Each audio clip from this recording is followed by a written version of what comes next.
All right, so hi everybody. It's the last one of the session, so thank you for coming. I'm really excited to see all of you. So as you can tell, I'm gonna be sharing 100 random hacks in 25 minutes. So you're gonna get tired. So I know a lot of you are gonna take photos of the screens. If you wanna be able to download these slides, you could get on my website as well at ccfrontntim.com. But for now, just try to soak it in, because I'm not just gonna be teaching mindset and hacks, but also different creative ways for you to be able to get customers, build your product, and scale. As stated before, I was able to speak at a lot of global conferences around the world. I first got started building a company called Vendetti, which connects travelers to street markets. It's currently a business case study right now, so as you can imagine, that gave me the bandwidth to be able to explore other opportunities. And now we recently just launched the largest online digital accelerator for startups. Different countries around the world are featured in this program, so if you're interested in any of these things, definitely check out my site for more information.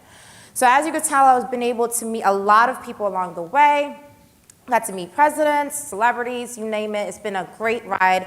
But the best thing I've learned along these experiences is how to be really creative about not only how to build a product from scratch, but also how to get free press and free capital, how to raise capital just by pitching. So we'll talk about that as well today. Content for today is a lot. We're gonna go over product hacking, growth hacking, press hacking, funding, so you're gonna get tired, okay? But again, try to take as many photos as you can, take notes, share the information, tweet me if you have really good insights from this talk. And this is the pace I'm gonna go, because I'm trying to get you 100 random hacks. So if you could keep up, watch, and everyone's ready? Yeah? All right. So we're gonna dive right in. I'm having a little technical difficulties with the slides. Yeah, so I do have a version of the audio recordings and the slides on my site as packages, so try to take as many notes as possible or photo screenshots, but you can be able to purchase the downloads and recordings on my website, okay? Everyone got that? All right, so I just want to hear a really round of applause for everyone to get started. We're going to get pumped on. This is the last one. I want to hear everyone, yeah? All right, so let's get started. So we're gonna start over with 4 different sites that you should bookmark right now for your company. So we already have Michael Siegel came in yesterday. I'm sure you guys heard that kicked it off for the evening, where Y Combinator has been releasing content for free. It's about 10 weeks worth of content, but you can binge it over the weekend. Bookmark it, I guarantee you it'll be a great thing to start with. Now, if you want to be able to have access to founders who have already been troubleshooting marketing and product development, over 20,000 founders from all over the world tell their stories on launchthisyear.com.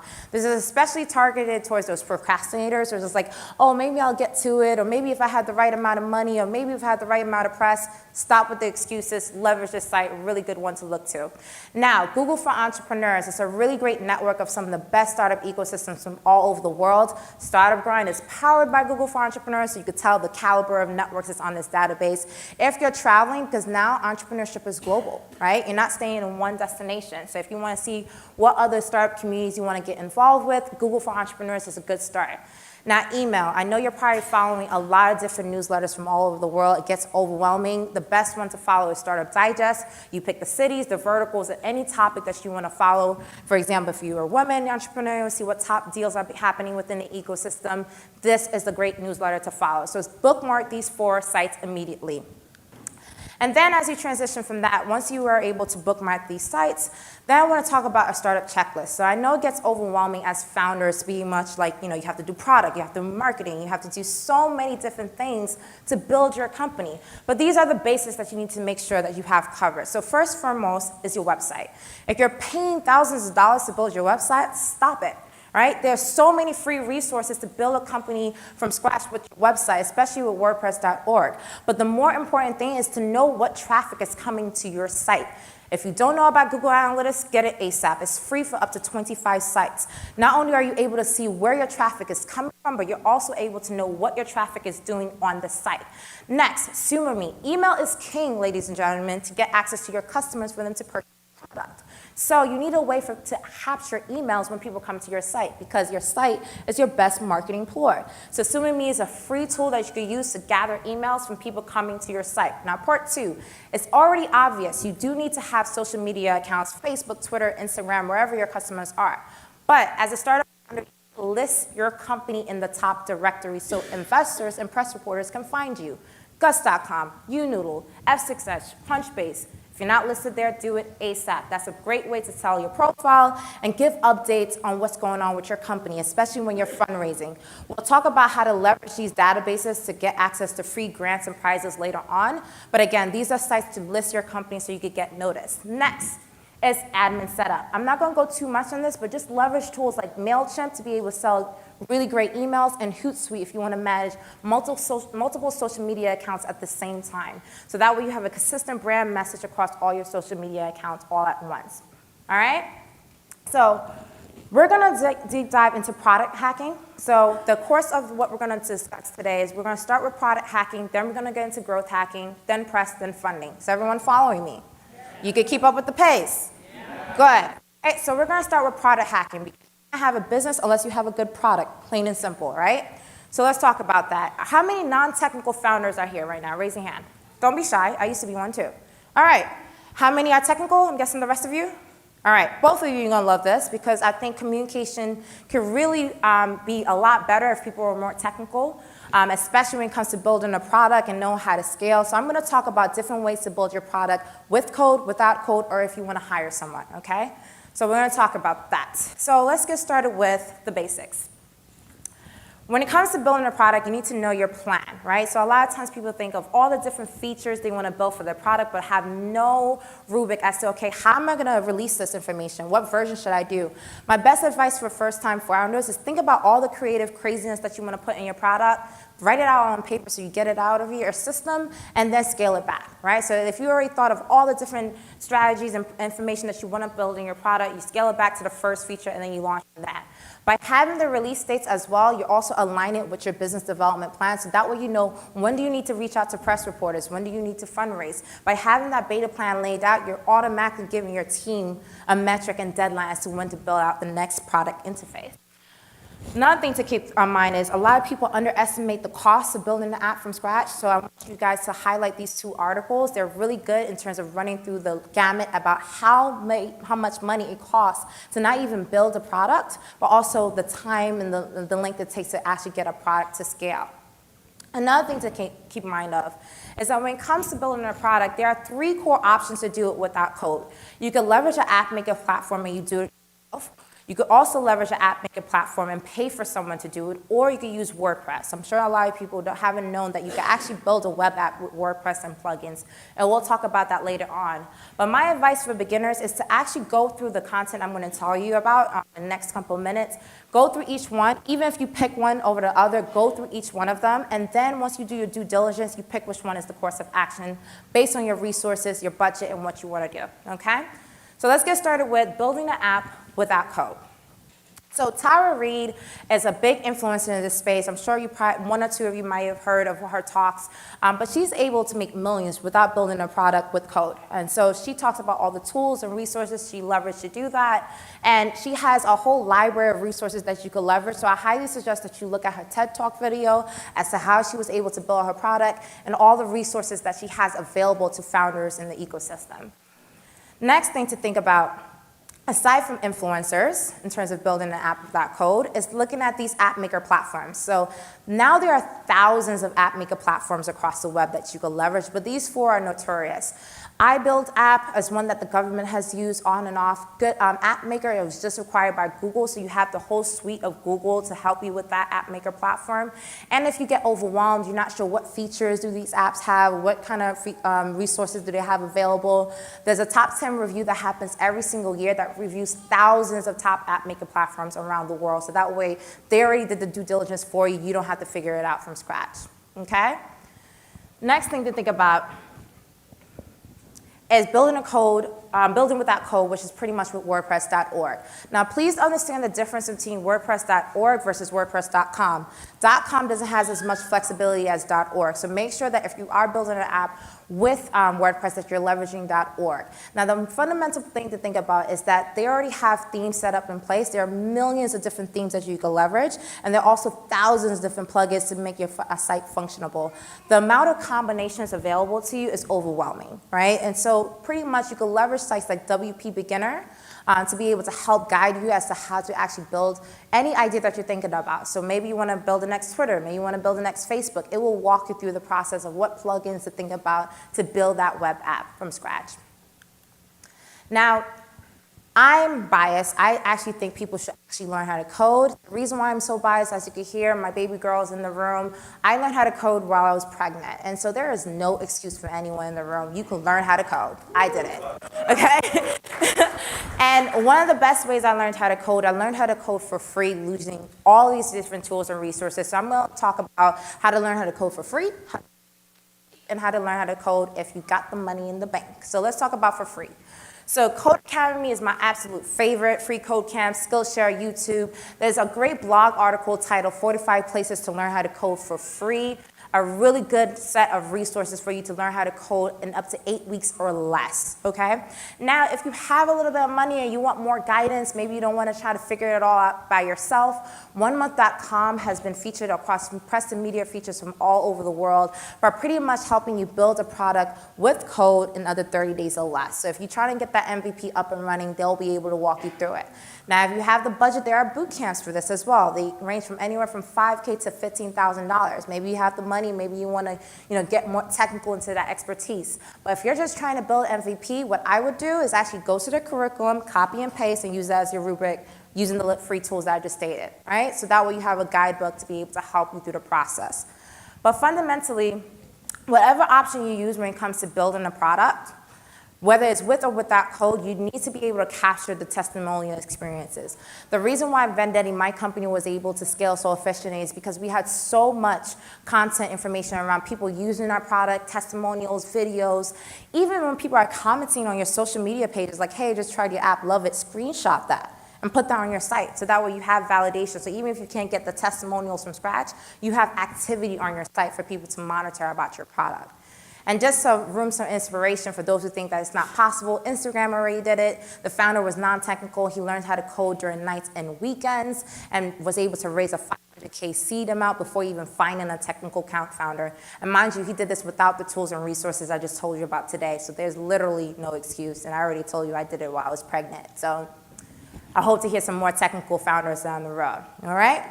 So, break point. How's everyone feeling? Is everyone good? That was product hacking, okay? So again, don't overwhelm yourself. You'll be able to get access to this on ccfrontandtim.com. Tweet about it through Startup Grind at startupgrind.com if you're loving what this is happening right now, because we're about to move into growth hacking. Because after you build a product, you need customers. So let's get into that. So we're gonna go over pretty much a little bit basics about where growth hacking started, how it all began, because I think there's too much of a buzz phrase around it. People don't even know what resources to leverage. And then we're going to go deep dive into some different really unique growth hacking strategies that you could think of to get access to your customers. So let's get into that. So where did it all begin? So Seth Ellis is like the original OG growth hacker. He's the one that coined it back in 2010. He has a site where he shares his resources about it. And just to give you a fundamental sense of what growth hacking is, it's not magic, okay? When you see this viral growth happening, you're like, oh my God, they just had the right product and the right influencers to help them out. It is not magic. It actually is actual work to get virally come to your product and use it and reference it.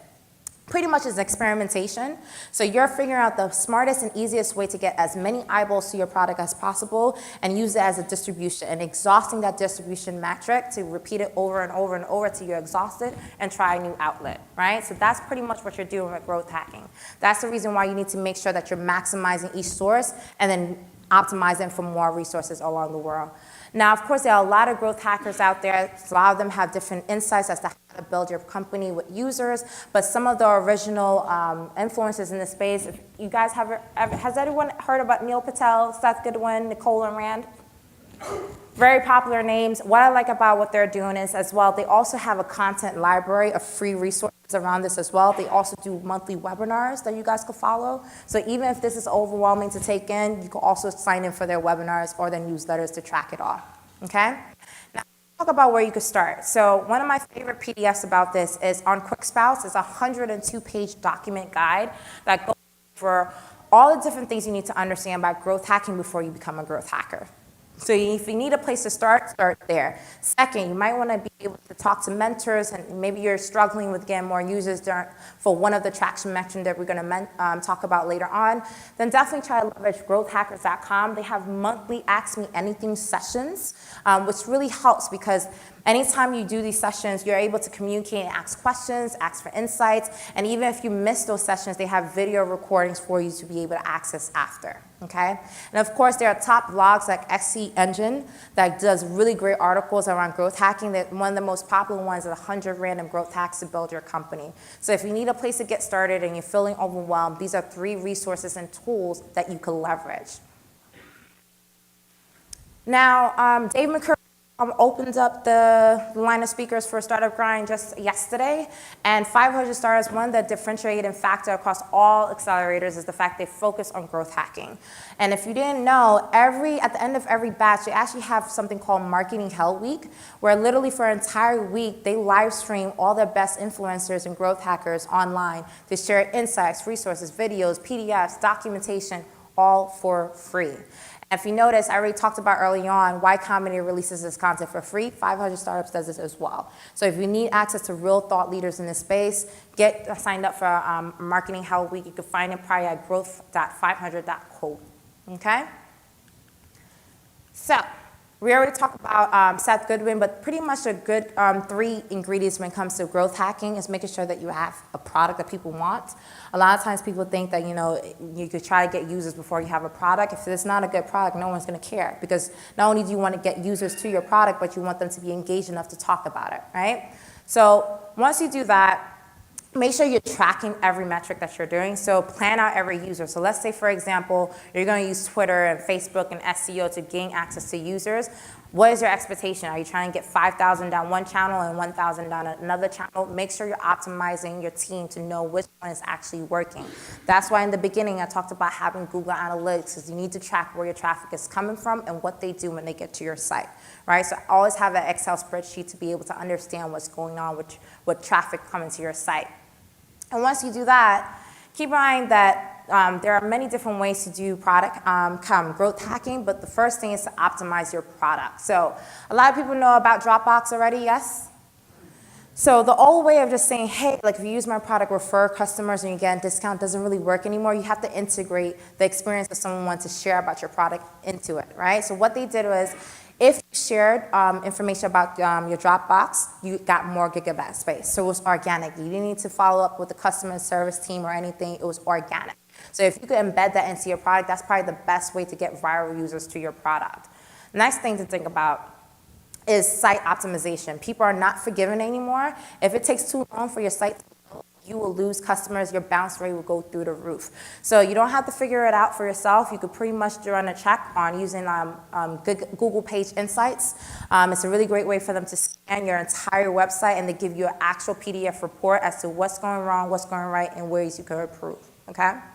Step 3, once you have a good product that's integrated and you optimize your site, think of actually submitting your content to different places. I'm not going to go over all the ones that is on the site right now, but one thing I will say is leverage Cura. Everyone knows about Cura. It's a question platform.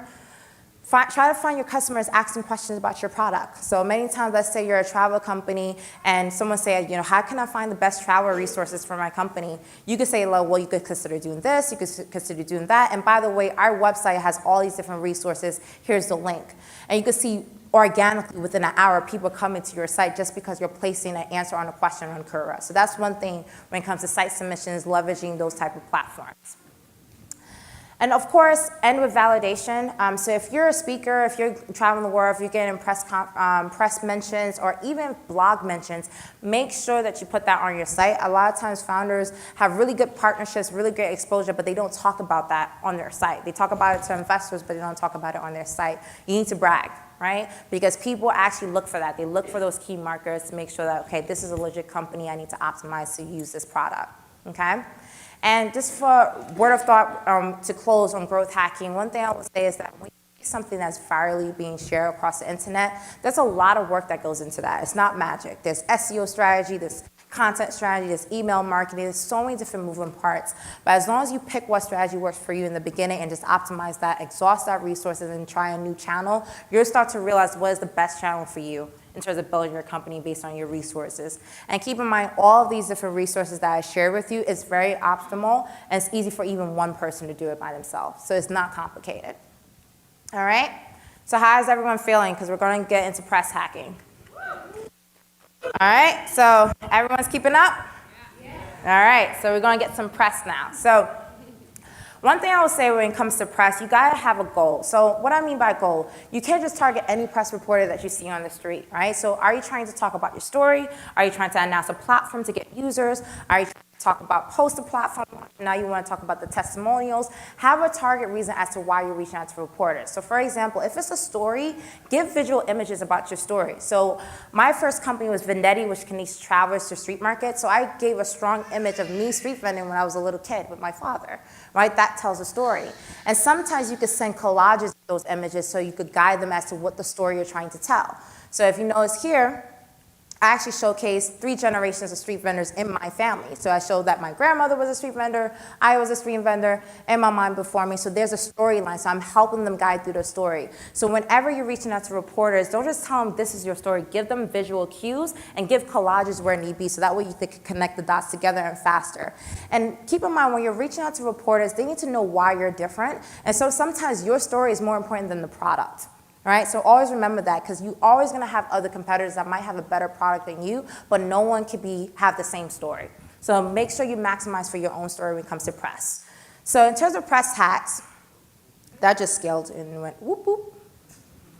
I know off the top of my head, so I'm just going to get started with press hacks. So the first thing that you need to do is, a lot of times people forget that before you reach out to press, you need to have the content ready. So instead of just sending an email to press reporters, make sure you already have a version of your press release, okay? So that's step 1.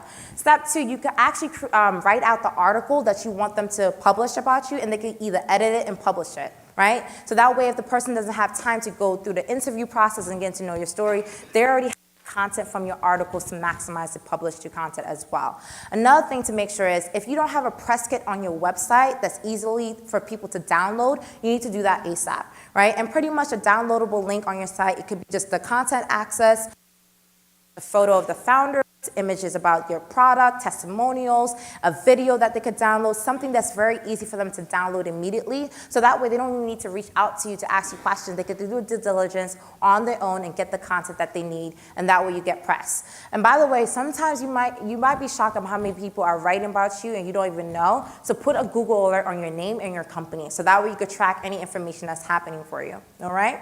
Thank you. So I think we're back on cue. Yep. Okay, so first things first, when it comes to press hacking, is make sure you have a content strategy plan. We won't go over the details, but make sure you have a content strategy to build the buzz around your product. The next thing to think about is, once you have a content strategy, I already talked about this, make sure you have the content readily available. And one rule of thumb, embed the press release content into the email, so that way people don't have to download. It's very annoying when people have to download your press release. If it's already embedded in the email, it makes it a lot easier, okay? Another thing to think about is to give them the content access, not just photos, but actually put the validation around it. So if you notice right here, you have the speaker profile and what your expertise is, or you can give them content where you've been featured in press before. A lot of times, if they see that there's buzz around you through blogs and other press releases, it keeps a viral effect there, so you get more and more press over time, right? Next thing to note is pretty much making sure that you can self-publish. How are you going to ask press reporters to write about you if you don't even write about your own self? Right? So the first thing I would say is publish on your blog, and then 24 hours later, copy and paste and put it into LinkedIn posts, put it into Facebook Medium, and also put it into Medium and Facebook posts, okay? So that way you have new distribution outlets for your product. Does that make sense, everyone? So don't just publish on your site, actually put it in all the mediums so people can find you. Other thing to think about too, this also helps with your SEO rankings. You can also turn it into a SlideShare, right? SlideShare also helps with rankings, and that's automatically tied to your LinkedIn account, all right? Next thing to think about, before you reach out to reporters, think about your network. So a lot of times people think that cold emails to reporters is the way to go, but let's say you graduate from an alma mater, they have access to press release already. press reporters within your network. So if I want to reach out to my alma mater college, maybe I could go speak there and make sure that they have press available to get my story out there. It's to their benefit to make sure that you have as much exposure as possible because you represent the school. As a graduate, you're successful, and they want the story out there. So always make a list of your network first, reach out to them, get the grassroots up and running before reaching out to press. Now we're going to get into bloggers. So bloggers are a great way to get traction on your company. I usually say press gives you validation, bloggers give you actual customers because they are actually targeting the niche consumer base that you want for your product. So really important to be able to leverage all these different platforms. And these are great ways to even build a relationship so over time you can also write about their products as well. Now I know this is the one that everyone's waiting for is how to actually get to press. All right, so I'll get to it. So media hit list. I'm not sure if you guys are aware, but every single publication gives you an opportunity to submit a news tip. You could do that on your behalf, okay? So that way you're able to talk about what your product is, what's going on in your store, and you can submit it to that outlet. Help a Reporter Out is another great platform for this as well. The same way you're looking for reporters, reporters are also looking for great stories. So you could be able to get access to that information as well. Other things to think about is Yahoo News. If you make it on Yahoo News, you go viral real quick. So you can submit your press releases for free to different platforms on your own. You don't need to hire a press team or a network to do that for you, okay? Next thing to think about is to leverage paid marketing. One thing I would say, if you are going to use ad spend around press releases, make sure that you're actually optimizing for the best social media channel. Facebook Boost is a good thing to maximize and use, but keep in mind that if you do that, that you're actually forwarding it to different groups. So if you post anything in one place, forward it into groups where you know your target customers might be. So for me, as a travel company, I'm involved in probably like 30 plus different travel groups so I could share content about what we're doing across social media pages. And finally, always have the logos displayed on your site. It doesn't matter even if it's a blog logo, put it on your site because these mentions actually gives you the social proof to get people to want to get access to you even more, all right? Final one, guys. We're going to go into funding, and then we're going to conclude, all right? So everyone's ready for the last one? All right, everyone's getting tired. I can hear it. Just like, whew. Imagine how I feel. Trying to get all this content in for you guys in 25 minutes. All right, so let's get into funding. This is my favorite part. You're going to see me come alive in this one because I like free money, man. This is awesome. So I'm going to talk about exactly how I was able to get close to $250,000 in 6 months for free just by pitching. So we're going to talk about that. So pretty much I want to talk about your mindset, creative ways to think about funding and getting access to resources. And then we're going to talk about just one of the 5 buckets, which is around competitions, prizes, and grants. So first things first. Get creative with how you get access to money. How many of you in this room have access to Visa and MasterCard? Raise your hand. Practically all of you. They're giving away money. You guys don't even know about it, right? I myself actually won a $15K MasterCard prize, and all I did was go into a booth and pitch for a minute. And not only did you get the capital, you get the brand prestige, you get the partnership. It's a really great opportunity. So think about any bill that you pay, turn that into funding, whether it's a magazine subscription, FedEx. By the way, the deadline is coming next week, 25K giveaway for FedEx for a 1-minute video. MasterCard, whatever you could think of that you pay bills for, think about when they have their timelines for giveaways and prizes, okay? Now, next thing I will say is like there's 5 buckets to get access to funding. I'm not gonna go over all of them today because we don't have time, but the one thing I will say is prizes and grants are a great way to get access to capital and experiment. So I'm gonna talk about that. So, remember earlier I talked about making sure that you list your company on these databases, Unodal, F-Success, Crunchbase. Well, F-Success and Unodal are notorious for having really great free prizes and grants and giveaways every single year. So one thing that I did to pretty much optimize my time is that I literally spent a weekend, I didn't talk to anybody and sat down and looked for every single application I was eligible for, no lie. No one could hear from me for that whole weekend. And so let's say I had January, 30 applications due, February, 40 applications due, March, 20 applications due. I will list it out to a T, put the dates, the links, and everything, right? And then the next week after, I'll say, okay, for the month of January to March, I'm submitting all the applications and making sure I'm saving all the answers. Because eventually you can start to copy and edit and adjust to applications. But the best part is, if you get to the second round and you're able to pitch in person, you end up knowing all the answers to your questions that you need to do so that way you can win the competition. And always keep track of this information because the red is obviously all the rejections that I got. Yellow is the one where we were the semifinalists, and pink was the one that we actually got. So a lot of no's before we got to yes. But even the ones I got rejected from, I sent them an email and said, 3 months later, this is where we're at. So they blasted us amongst their newsletter as an update. So I got free marketing from that. So whether you're winning or lose, you're still winning. Make sense? So make sure you maximize the strategy. Other resources to think about, make sure you're not building your pitch deck from scratch. There are pitch decks that already won prizes and grants before, so leverage these to be able to get the word out there. And finally, I'll conclude by just saying that prizes and grants is just one way to get the story out there. There's different ways to get capital, and definitely track my information so I could give you more insights on that. But with that, I will conclude and say, if you loved what you got today, definitely check me out at ccfrontntim.com.